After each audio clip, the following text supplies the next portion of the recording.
Good morning. I thought this would be a great opportunity as I'm driving to just get some thoughts out of my head, and hopefully this will be beneficial to our listeners.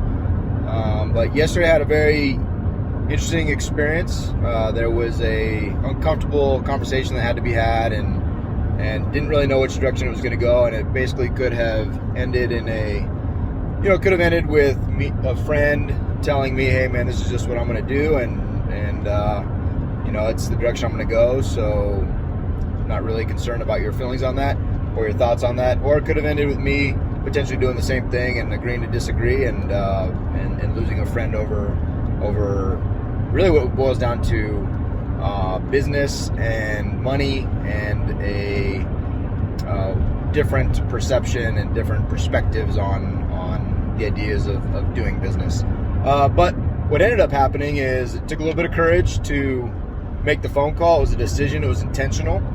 And this individual and I had an amazing conversation that ended up growing me and edifying me in an amazing way. Actually answered one of the business questions that was completely unrelated, but something that I was thinking about. He gave me a very unique perspective that really shaped my thoughts on some other questions that have been coming up with Stu and I with our business.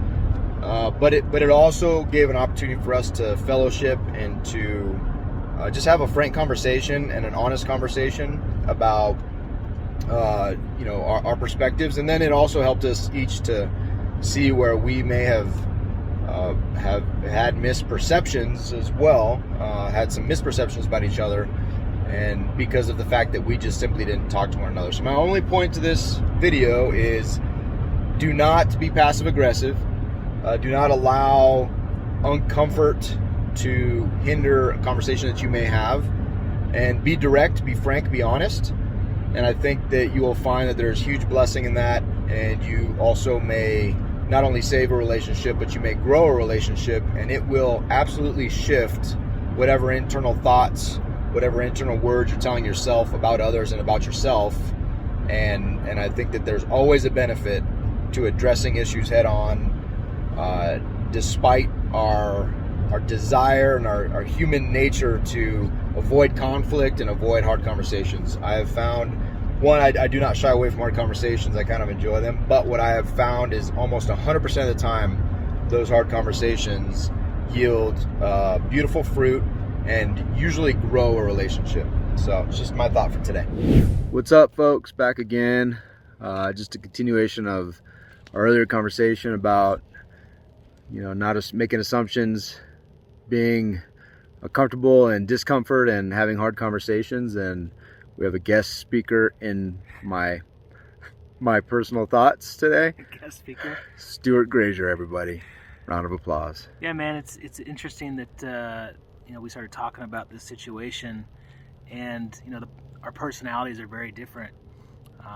I'm one that just really is non-confrontational.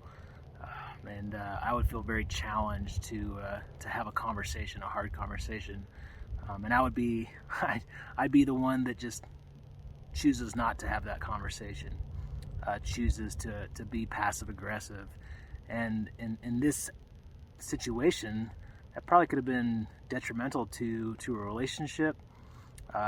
Making a lot of assumptions, going the passive aggressive route probably would have caused a lot of issues in many different groups, relationships, investing. So thinking about how to handle these type of situations is key. And like David said earlier, the decision to be courageous and confront the issue. Either way, a decision is going to be made from it, and it could be bad, or it could turn out really good. And I think it turned out really good in this situation. Yeah, no, and thank you for that, Stu, and for just your honesty. I think a lot of us, especially us military types, us leaders, don't want to ever admit that we may potentially approach something passively or passive aggressive or any of those ways. So I appreciate that. But I also, I think that one of the big takeaways for both of us is that the intentionality of making decisions, having conversations, is something that's very important. And a conclusion will be drawn, a course of action will be taken, and if it's not intentional, then you're being very reactionary and leaving the decisions potentially or the course of a relationship in somebody else's hands. And I would just encourage everybody to, as we always say, take action, be intentional, and that includes with your relationships, with your conversations.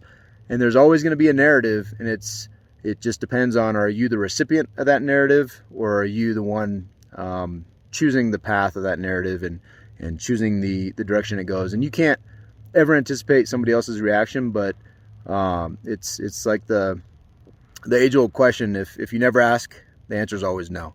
So if you have the conversation, you have no idea which way to go, but most likely people appreciate your honesty, your respect for them, and you honoring them to pick up the phone or do a Zoom and just make sure you're on the same page. If you're on the same page, hey, you had a great conversation with a wonderful individual, and maybe it makes the relationship grow. So I think this is all good.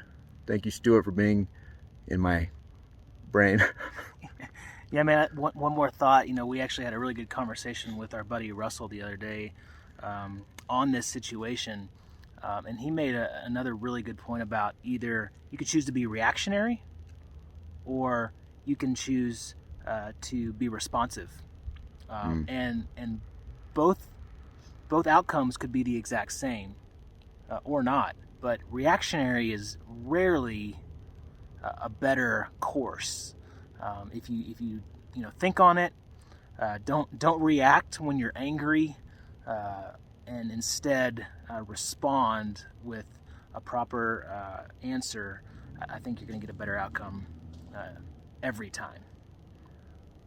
100%. And I'd be remiss if you are on the YouTubes. I would be remiss to not show you this amazing location, Garden of the Gods, where Stuart and I are having our deep thoughts in God's amazing creation. Look at that beautiful scenery, some snow on the ground, and some handsome dudes. Well, a handsome dude. A more handsome dude. And his friend. Thank you for listening.